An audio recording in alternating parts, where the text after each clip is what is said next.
আপনি হিজামা করাইরা, থেরাপি নিরা, ডাক্তার দেখাইরা, ঔষধ খাইরা, সিলেটের ডাক্তার শেষ, ঢাকার যাইরা, ঢাকার ডাক্তার শেষ, বিদেশ যাইরা, কিন্তু আপনার সমস্যাটা কমেন না, অথবা সমস্যা কমছে কিন্তু কিছুদিন পরে আবার ফিরিয়ে আইছে। আমরা কোনো সময় চিন্তা করছি নি যে এর কারণ কি হইতে পারে?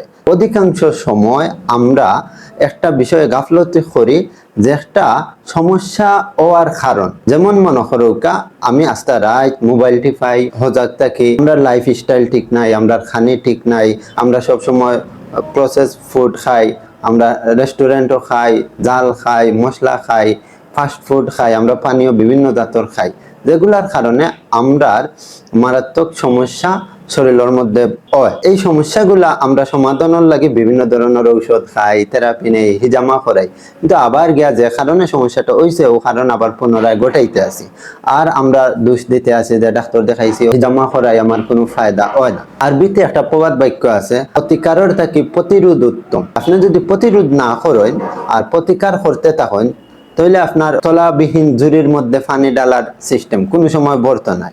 চিন্তা করুক একটা গাছের জড়ের মধ্যে সবসময় আপনি বিষাক্ত পানি দিরা, আর আপনি গাছ বালা থাকার লাগে গাছের পাতাগুলা ফুসিয়া দিরা যাতে গাছগুলা বালা থাকে।